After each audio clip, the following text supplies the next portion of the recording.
Even though the NBA season is over, the NBA finals have came and went. The Oklahoma City Thunder are now the new NBA champions. The new season really is starting already now with NBA free agency. We finally get to learn whether or not our teams are going to get better, whether we're going to be able to re-sign guys long term, or most importantly, whether or not our team is going to get a new star player. This time of year, there are winners and losers of this period, and really a lot of fans can figure out what to expect from their team going forward, both in the coming season and the seasons beyond, as a result of what happens this time of year, coming off the draft and the start of free agency. As I'm recording this, we're about 26, 27 hours into free agency, which I think is enough time, especially given the current CBA of the NBA, to determine winners and losers of the period. And there are some really big winners and there are some really big losers. But today we're going to stay positive and we're going to focus on the winners of free agency. First one that we're going to talk about, if you couldn't already tell by the head coach right here, is the Denver Nuggets.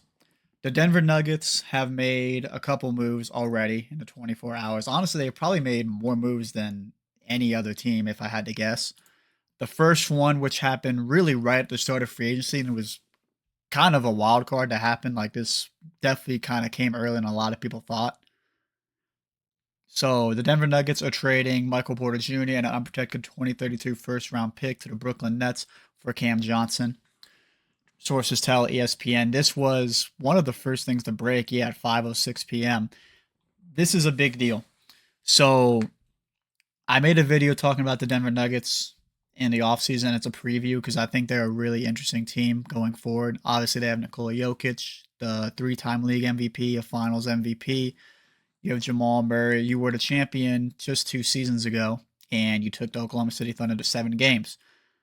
My big question in that video, and really for a lot of Nuggets fans this year, was whether or not they can or will trade Michael Porter Jr. Long story short, he's on a really big contract, and you don't really have a lot of room left from the previous regime under Calvin Booth. Regardless, they get it done. They get it done for a guy in Cam Johnson, who honestly is on a really similar tier player than Michael Porter Jr. Averaged 18 points a game last year. Is a good 3-point shooter, can defend. And the biggest part about this for them really is the fact that you're getting off of MPJ's contract. Cam Johnson, we'll look at the books in a second, is doing just about $20 million a year. So you're taking $17 million off of the books next season. You have to give up a 2032 first round pick, which is unprotected. That could be something down the line for Brooklyn, but if you're Denver, you have Nikola Jokic, you have the best player in the league. You have to make this move and you have to try to win as many championships as long as he's on your team because your window is more open now than it has ever been in their franchise history. So that was the start of their free agency, which was good on itself. Then minutes later, it came out that free agent Bruce Brown had agreed to a 1-year deal with the Denver Nuggets as well. A 2023 NBA champion with the team. Bruce Brown was a six-man for the championship team, came over from Brooklyn Nets the year before that. And then afterwards, the Nuggets weren't able to re-sign him. He got a pretty big deal from the Indiana Pacers, around like $20 million, something the Nuggets could not afford to offer him. Regardless, you got him back at a veteran minimum. I know it doesn't say here, but it has come out that it's a veteran minimum, which is $3.6 million. This is a great piece for Denver to have off their bench.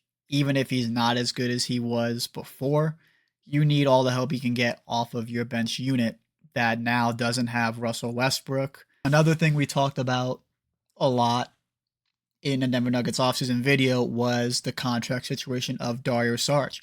Dario Saric was signed to their MLE last year, which really gave them some problems and why they really couldn't make any moves at the deadline last year.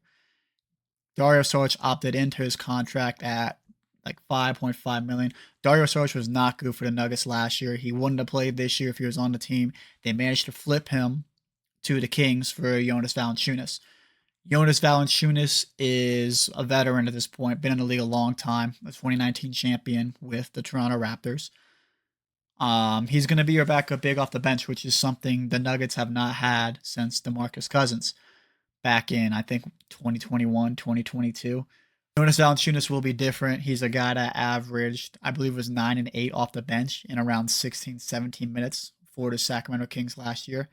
And that is exactly what I expect him to do and how long I expect him to play per game in Denver. Having Nikola Jokic, you just come in a couple minutes a quarter, get him a breather before Nikola Jokic comes back in and puts up 30, 20, and 10 in every game.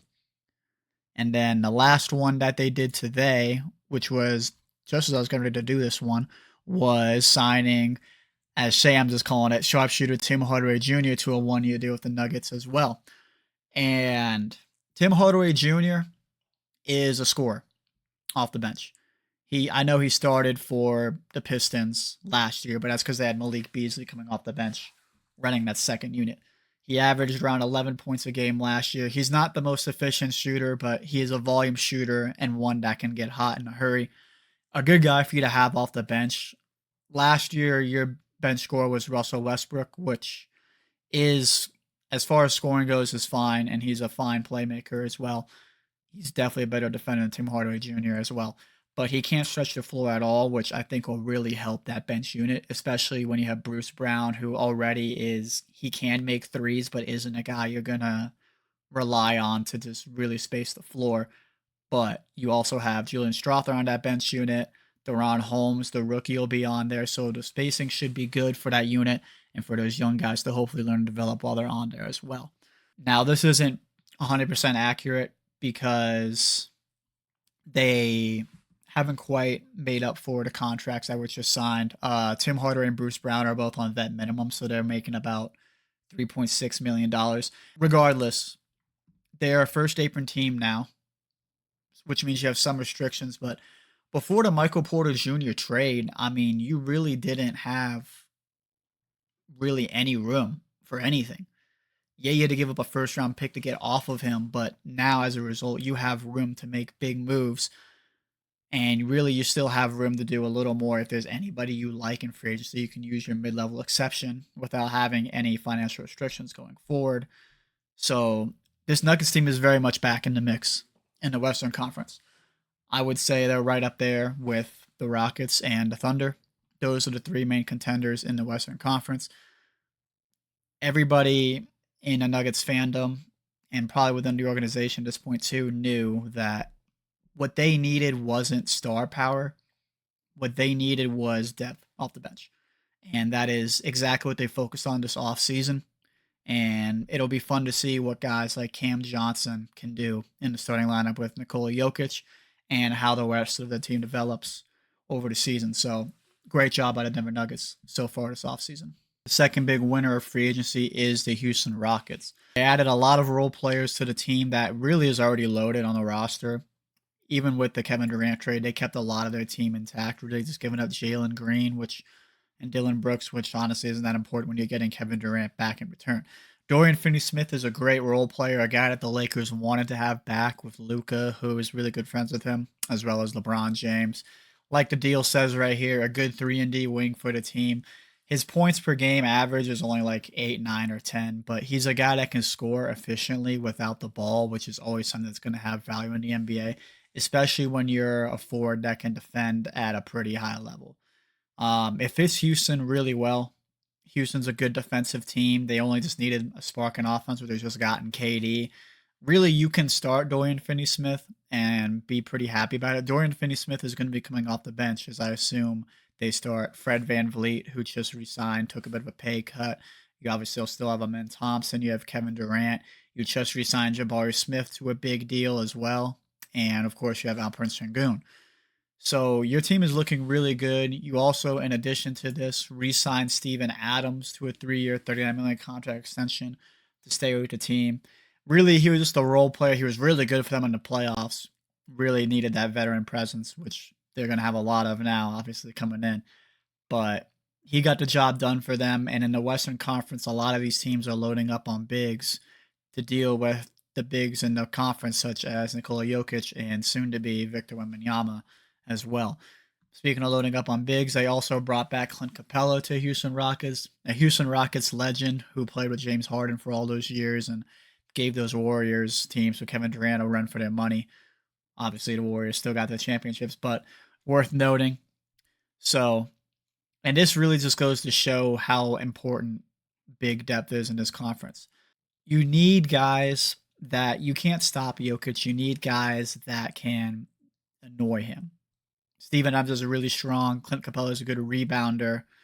You need guys like this on your team. They're going to be able to pick and roll Fred VanVleet, Kevin Durant, even. It's going to be a lot of fun for that team. And yeah, this is just a really big winner in this season. The Rockets, like I said, the Nuggets are going to be right up there. Them and OKC are going to be a lot of fun to watch this year. The last team, which I don't think a lot of people are going to talk about as much, just because they're not viewed as strongly as teams like the Nuggets or the Houston Rockets are, is the Atlanta Hawks. The Atlanta Hawks really had just a good start to the offseason with the draft and the early trades just after Kevin Durant. The first thing they did this offseason was trade for Kristaps Porzingis. Kristaps Porzingis, of course, is a 7-footer on the Boston Celtics, can shoot the three, was very big for them in their finals run in 2024. Had a lot of injury stuff going on last year. Really didn't play that much in the playoffs, but they needed to get off his contract to get under the second apron. They received him and a future second round pick from the organization in exchange for Georges Niang and pick number 22. I like this trade for them. Really, they needed a lot of size, especially to go with Trae Young, who's a smaller guard himself. But you can run pick and roll with Kristaps Porzingis. You can run pick and pop with him. He's a pretty solid defender. Really, this is just whether or not he stays on the court long term for this team. They also went out there and they signed Luke Kennard to a 1-year, $11 million contract with them. Luke Kennard, as it says right here, he's one of the best three-point shooters in the league. And when thinking about today, a guy like Duncan Robinson, who is probably in that same conversation as Luke Kennard, left the Heat for the Pistons on a 3-year, $48 million deal. So you're looking at about $60 million a year. This is tremendous value for the Atlanta Hawks. Kennard isn't going to help them that much as a defender, but it never hurts to have more shooting, especially in today's NBA where spacing is so important. And then their biggest move that they made, of course, was bringing in Nickeil Alexander-Walker via sign and trade with the Minnesota Timberwolves. The Minnesota Timberwolves are obviously a really good team again this year, made it to the Western Conference Finals for the second year in a row. They had free agents like Naz Reid, Julius Randle, and Nah. Given their financial commitments to other guys like Rudy Gobert, there's no way they were going to bring all three back. Nickeil Alexander-Walker or Nah was always going to be available. And although they got him at a little bit of a steeper price than I'm willing to give up for him, which is 4 years, $62 million, he's the same thing. He's a 3-and-D guy, which is a lot of what the league wants these days. The thing with the Hawks with Trae Young, we know how great Trae Young is offensively. He's led the league in assists a couple times. He's a great scorer.